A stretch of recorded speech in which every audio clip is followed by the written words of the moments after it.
Hello everybody and welcome to Outdoors Britain. In this episode we're going to head down to my golf course permission to see if we can bag a few bunnies for the pot. Let's get on our way. And we've landed at the golf course. Now, because it's been a little while, a few weeks since the last time I used the HW100KT, I think the best thing to do is follow standard procedure and get a target out and check the zero just to make sure everything's alright before we head on out and try and bag a couple. See you in a bit. Right, I just about managed to get my zero on, which was somewhat of a challenge in this crosswind. That's why I decided to stop filming it when I did, as it was a bit of a faff. But it's on now, so yeah, like I said, I'm suited and booted now, and I'm ready to head out onto the course. So hopefully, with a bit of luck, the next bit of footage you see will be on the pod. See you in a bit.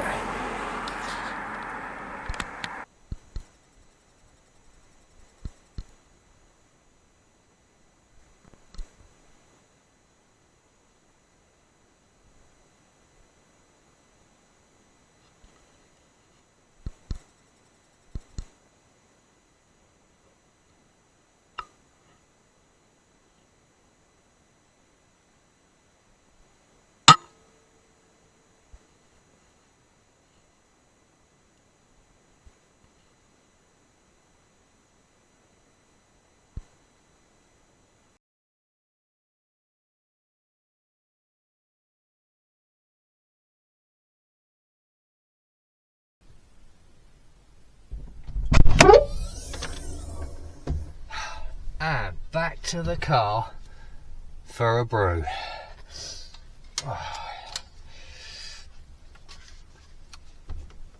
And the rifle is empty because I've just cleared it. Right, put that away for a minute. Have that off. Have these off. Oh, game bag off.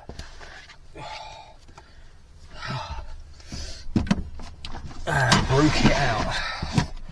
I'm going to make it in here so we're out the wind, because it is quite breezy out there now. Or out here now, I should say.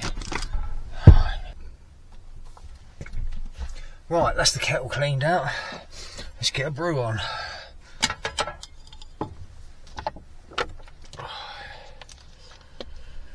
Refill that.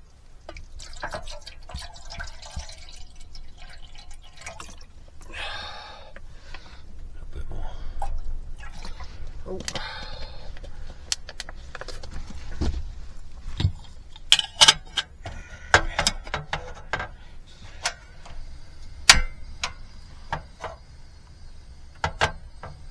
Right, just enough milk.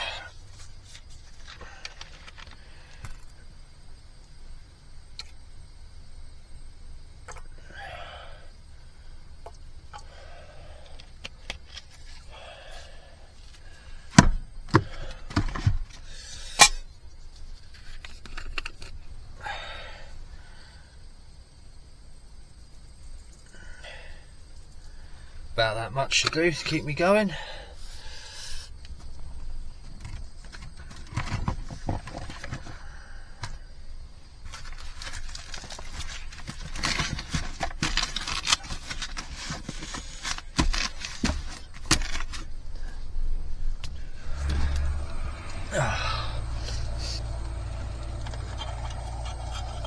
And she's boiling.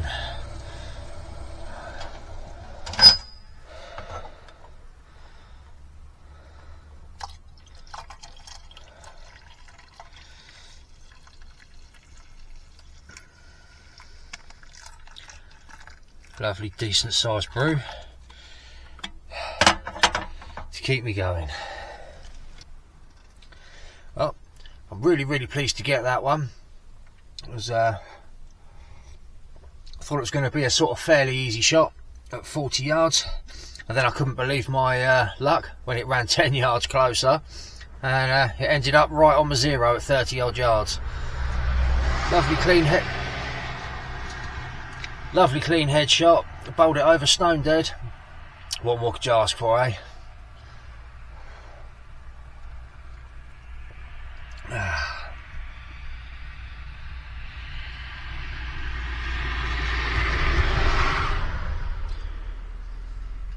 The only downside to parking here and filming out the back of the car is all the cars coming past. I might have to start parking in the actual car park, so I get any interruptions then.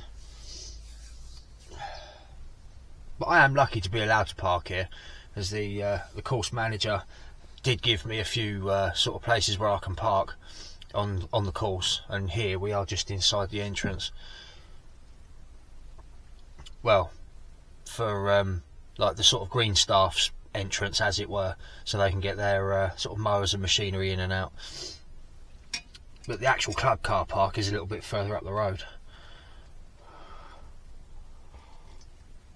Anyway, enough of my rambling. I'm going to finish my brew and then get suited and booted and head out for another lap. See you in a bit. Right, that's me just about suited and booted. I'm going to go out from a second lap now, but because it's getting quite breezy on this side now, what I might do is just wander up and head up to the top end of the other course where there's a rabbit warren and see if there's anything out up there, because yeah, it's getting quite breezy on this side now, so it's going to start getting really challenging. Right, hopefully the next bit of footage you see will be on the pod. See you in a bit. Right, so final sit rep. I headed all the way up to the far end. There was a couple out, but I couldn't get anywhere near them, to be honest. They must have seen me from at least 100 odd yards away. Only, hang on, where's the light gone? Only, yeah, they bolted back into the bushes. Didn't get anywhere near them. They must have seen me coming from 100 yards away. Anyway, I think now that wind's getting up, I think the best thing we can do is quit while we're ahead and head for home. Get that rabbit processed and then enjoy a lovely dram of scotch. See you when we get there. And I'm home. Well, you've heard me say it before, and I'm sure you'll hear me say it again. One is always better than none. And like I said earlier, I was really pleased to get that one. And that rabbit is now gutted and skinned and awaiting butchering by the beautiful Mrs. Outdoors Britain. Now, on to tonight's dram. This time we've got one of Whiskey Me's World Whiskies, which seem to come in these black pouches, and same as before, I'm not going to read all about the distillery info, I'll just keep it about the scotch. So this time we've got Egan's of Ireland, it's called Endeavour, and it's 46% ABV. Location, Ireland. Age, NAS. I think that means no age statement, so they're not saying how old it is basically. Cask, Virgin Oloroso Stout. Whiskey info. Endeavour is a triple distilled single malt Irish whiskey matured in a variety of cask types. Expect to find plenty of sherry cask influence, spice and dried fruits, plus some chocolate notes, along with a soft smokiness and sufficient strength to keep things nice and interesting. Tastes like campfire, raisin and ginger. Great with cured meat, manchego cheese and ice cream. Well, I haven't got any of those three things, so we'll be trying it on its own.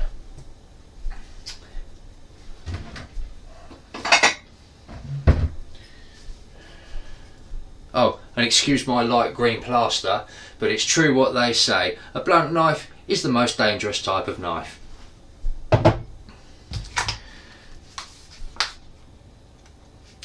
And I nicked the top of my finger when I was sorting that rabbit out. But I'm fine. Now, onto the pouch. Into the glass it goes.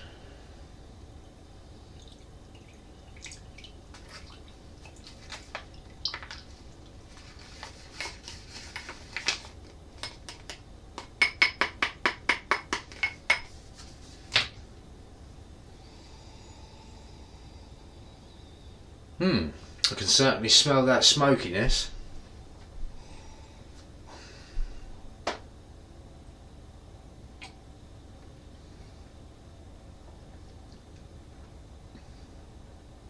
Could certainly taste it too, and the ginger. Not so sure about the raisin. Well, I have to say that is very, very nice. And if you ever get the opportunity to try Egan's Endeavour, I strongly recommend it. I really hope you've enjoyed this video. That is the end. Thank you for watching.